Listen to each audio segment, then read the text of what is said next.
4-5টা ছিল এখানে। 4-5টা? জি। এগুলো তো আসলে আপনাদের দেখে সম্ভবত এগিয়েছে। জি, এগিয়েছে। এর জন্য আমরা অনেক তাড়াহুড়া করে জিয়ারত করে এসে চলে আসলেন। হয়তো অনেক ভয় করতেছে, আমরা উপরে গেছিলাম।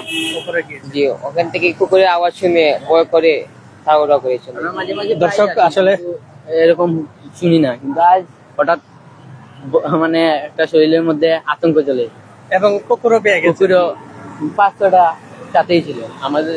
আপনারা দেখতে পাচ্ছেন তারা কিন্তু অনেকটা কাঁপছে। অনেক উচ্চ একটি টিলা এবং এই দিক দিয়ে কিন্তু যায়। এটি কিন্তু আসলে ম্যাক্সিমাম সময় যেহেতু গুরুস্থান, সেক্ষেত্রে এটি নিরিবিলি থাকে। আর এই নিরিবিলি থাকার কারণে অনেক সময় এখানে অনেক বড় বড় এবং যেগুলো আসলে বেওয়ারিশ কুকুর, এবং এই কুকুরগুলো এই গোরস্থানেরই আশেপাশে ছড়িয়ে ছিটিয়ে থাকে। তারা কিন্তু মানুষের উপর, যাদেরকে একা পায় তাদের উপরে কিন্তু আঘাত আনতে চেষ্টা করে বা তাদের দিকে তেড়ে যায়। সেক্ষেত্রে আমি আমাদের সচেতন সিলেটবাসীকে সতর্ক করার জন্য কিন্তু এই মুহূর্তে হযরত মানিক পীর রহমতুল্লাহ আলাইহির যে গোরস্থানটি রয়েছে সেই গোরস্থানে এসেছে এবং এখানকার বর্তমান যে পরিস্থিতি সেটি দেখাবো। এই দেখুন, এখন মাগরিবের পরপরই কিন্তু একদম শুনশান নীরবতা, চতুর্পাশে কোনো মানুষ নেই। এমন পরিস্থিতিতে অনেক ছোট ছোট বাচ্চারা আছে যারা উদ্দেশ্যে যান, বা অনেক বড় মানুষও আছেন যারা আসলে জিয়ারতের উদ্দেশ্যে একাই আসলে অজু করে আল্লাহর নাম নিয়ে আসলে উঠে যান। সেক্ষেত্রে আসলে আমাদের সকলের সাবধানতাটা অনেক বেশি জরুরি, কারণ আসলে আমরা আল্লাহর উপর ভরসা করেই আসি, তবুও কিন্তু আমরা অনেক সময় সতর্ক থাকাটা জরুরি।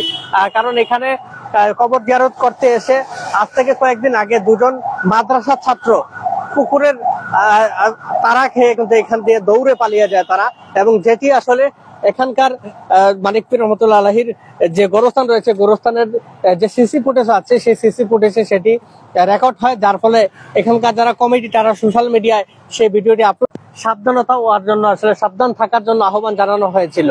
এবং সেখানে আমরা দেখতে পাই যে ছোট্ট 2জন মাদ্রাসা শিক্ষার্থী তারা কিন্তু পাগলের মতো এদিক দিয়ে দৌড়ে আসলে পালিয়েছিল। একটুকের জন্য আসলে তারা বেঁচে যায়, আর না হয় সেই মানুষগুলোকে ছিঁড়ে ফেলতো।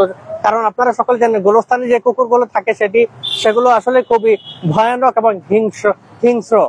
সেক্ষেত্রে আসলে এই দেখুন, আমাদের আরো কয়েকজন ভাই আছে, তাদের বয়সী শিক্ষার্থী, তারা কিন্তু কবর জিয়ারত করতে এসেছিল কয়েকদিন আগে এই মানিক পীর রহমতুল্লাহ আলাইহির টিলায়। এরপর তারা যখন আসলে কিছু দূর এগিয়ে যায়, ঠিক তখনই তাদেরকে তেড়ে আসে বেশ কয়েকটি কুকুর, বেওয়ারিশ কুকুর, এবং তারা আসলে কোনো দিশা না পেয়ে সোজা দৌড়ে দুদিকে 2জন যায়।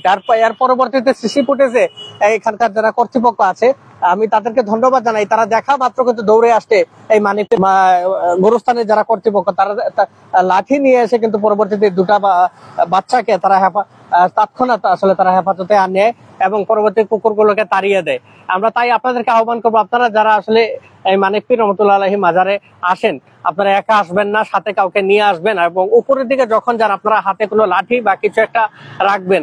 আমি যদি কথা বলি আমার এই ভাইদের সাথে, আপনারা আসলে কোথা থেকে আসছেন? রায়নগর দর্জিপাড়া থেকে। জি, আমরা আপনার কাছেই আছেন। জি, সবসময় কি আসা হয়? জি, সময় একা আসেন কি? একাও আসি, 2 আসি। আপনি কি কখনো কুকুরে তাড়া খেয়েছেন এখানে একা আসে? এরকম হয় নাই এখনো আমাদের সাথে, কিন্তু দেখেছেন। তাহলে আপনি কি মনে করেন যে একা আসলে এখানে নিরাপদ কবরে জিয়ারত করতে আসা? জি না, এগুলো মনে হয় না, একা আসা নিরাপদ মনে হয় না। কিছুদিন আগে শুনলাম যে মাদ্রাসার ছাত্রদের দৌড়ানি হয়েছে, এর বিষয় শুনেও মনে হয় না যে এখানে একা আসা নিরাপদ হবে। তাই আপনারা কজন আসছেন? আজকে 3জন আসছে। 3জন আসছেন। একা আসাটা কোনোভাবেই ঠিক না। কোনোভাবেই ঠিক না। তাহলে আপনারাও একা আসবেন না? আপনিও কি একই সাথে এসেছেন? জি, একই সাথে। আপনিও তো দেখেছেন আসলে ওই যে কুকুর যে তাড়া করে মানুষকে। জি, দেখেছি। এগুলো তো খুব ভয়ানক। কেউ আসলে আহত হয়েছে কিনা এমনটা জানতে পেরেছেন কিনা? জি, ওই মাদ্রাসার 2জন স্টুডেন্ট আহত হয়েছে। তারা ব্যথা পেয়েছে। এই কুকুরগুলো তো খুব ভয়ানক। জি, অনেক ভয়ানক। ধন্যবাদ আপনাদেরকে, আপনারা যান জিয়ারত করতে। দর্শক, ওয়ালাইকুম সালাম। দর্শক, তাদের সাথেও কথা বলেছি, তারাও কিন্তু আমাদেরকে যেমনটা জানিয়েছেন, তারাও কিন্তু আসলে প্রত্যক্ষদর্শী, বা তারা দেখেছেন বা জানে, তারাও জানে এই বিষয়টি আমাদেরকে জানালেন যে এই মানিক পীর রহমতুল্লাহ আলাইহি মাজারে তারা কিন্তু কবর জিয়ারত করতে এসে কুকুরের তাড়া খেয়েছে। এইরকম অনেক মানুষই আছে, অনেকে আসলে আসার পর এখানে কয়েকজন বলেছে ভাই এটি অনেক পুরাতন ঘটনা, এখানে সবসময় এই ধরনের হিংস্র কুকুর বা শিয়াল থাকে, যার ফলে আমাদের যারাই আমরা আসলে কবর জিয়ারত করতে আসি, আমাদের অনেকেরই আত্মীয় স্বজন রয়েছে। আমারও দাদার কবর এখানে, আমার বোনের কবর, ফুফুর কবর এখানে রয়েছে। সেক্ষেত্রে আমিও যখন আসি আমার যারা ভাই আছেন বা রিলেটিভ আছেন কাউকে সাথে নিয়ে কিন্তু আমি আসছি এখানে কবর জিয়ারত করতে। তাই আমরা সকলে আসলে সাবধানতা অবলম্বন করব যখন আসলে হযরত মানিক পীর রহমতুল্লাহ গোরস্থানে আমরা জিয়ারত করতে আসি। তাই আসলে আমরা সিলেটবাসীকে সাবধান করার জন্য কিন্তু এখানে দেখুন অনেক নতুন কবর রয়েছে। আর আপনারা সকলে জানেন যে যারা হিংস্র প্রাণী, কুকুর, শিয়াল, এগুলো মূলত এই যে গোরস্থানে অনেক কবর আছে যেগুলো আসলে নতুন কবর, সেগুলো টার্গেট করে বা অনেক মানুষের একটি খাওয়ার একটা টার্গেট আসলে শিয়াল বা এখানকার কুকুরগুলোর থাকে। সেক্ষেত্রে তারা যখন একা কোনো মানুষকে দেখতে পায়, সে ছোট হোক বড় হোক, তাকে কিন্তু তেড়ে আসে, কারণ সেই কুকুরগুলো অত্যন্ত ভয়ানক এবং তারা দলবদ্ধ ভাবে থাকে। দর্শক আমরা যেমনটা জানি, এবং আমার শফিকুল ইসলাম ভাই এবং মেহেদি হাসান যুক্ত আছেন, আপনাদের অসংখ্য ধন্যবাদ। অডিয়েন্স বিভিন্ন জায়গা থেকে যুক্ত হচ্ছেন, আমি একটু জানতে চাইবো আপনারা কে কোন জায়গা থেকে এই মুহূর্তে আমাদের সাথে যুক্ত আছেন লাইভে, এবং আমার কথা ক্লিয়ার শুনতে পাচ্ছেন কিন্তু সাউন্ড সিস্টেমটি ঠিক আছে কিনা একটু জানাবেন। এবং আপনারা এই গুরুত্বপূর্ণ লাইভটি সকলকে আমরা রিকোয়েস্ট করবো শেয়ার করে সকলকে দেখার সুযোগ করে দেবেন। আমাদের সকলের এই বিষয়টাতে সাবধানতা অবলম্বন করা খুবই জরুরি। তাই আপনারা এখনই আমাদের লাইভটি শেয়ার করুন, শেয়ার করে আপনার আত্মীয় স্বজন, ভাই বোন যারা আসলে এই বৃহত্তর মানিক পীর রহমতুল্লাহ আলাইহির যে গুরুস্থানটি রয়েছে এখানে যারা কবর জিয়ারত করতে আসে, সকলের জন্য আসলে আমরা সজাগ দৃষ্টিতে থাকি, আমরা যত সাবধানতা অবলম্বন করি এবং কেউ যাতে আমরা একা না আসি এই গুরুস্থানে। এটি বৃহত্তর সিলেটের মধ্যে সবচাইতে বড় গুরুস্থান হিসাবে এটি পরিচিত। এটি বর্তমানে সিটি কর্পোরেশনের আন্ডার রয়েছে। এখানে পরিচয় ছাড়াও পরিচয়হীন অর্থাৎ সিটি কর্পোরেশনের খরচে সেগুলো দাফন দেওয়া হয়। আমরা যেমনটি আসলে এখানকার যে নিয়মাবলী বা সাইনবোর্ড আছে সেখানে দেখেছি, কর্তৃপক্ষের সাথেও কথা বলেছি। এখানকার যারা কর্তৃপক্ষ আছেন তারা কিন্তু আসলে খুবই সুশৃঙ্খল বা সজাগ দৃষ্টিতে থাকেন বলেই আসলে গত কয়েকদিন আগে এখানে আসলে যে ধরনের একটি ঘটনা ঘটেছে আমরা দেখেছি যে দুজন মাদ্রাসার ছাত্র তাদেরকে যেভাবে আসলে কুকুর তাড়া করেছিল, তারা যদি তৎক্ষণাৎ সিসি ক্যামেরা দেখে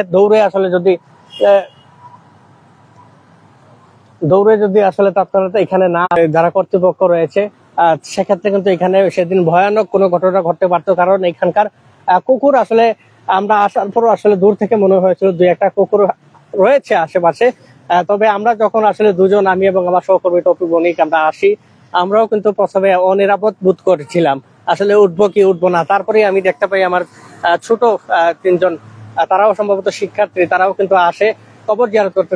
তারপরে কিন্তু সাহস পাই এবং এখানকার আসলে আমরা যখন আসি দেখতে পাই একদম নীরব নিস্তব্ধ একটি পরিস্থিতি।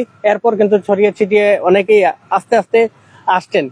তাই আমি আসলে সবাইকে আহ্বান করব, অনেকের আত্মীয় স্বজন আছে যারা একদম মাঝখানে তাদের কবর রয়েছে, কারো টিলার উপর, কারো বিভিন্ন এরিয়া রয়েছে। আপনারা আত্মীয় স্বজন বা যারই কবর এখানে থাকুক, আপনারা যারা জিয়ারত করতে আসেন দয়া করে সাথে কাউকে রাখবেন। এবং উপরের দিক দিয়ে বিশেষ করে যখন আপনারা উঠবেন সেই দিক দিয়ে ওঠার সময় হাতে কোনো ছোট লাঠি বা কিছু একটা রাখবেন নিজের সেফটির জন্য।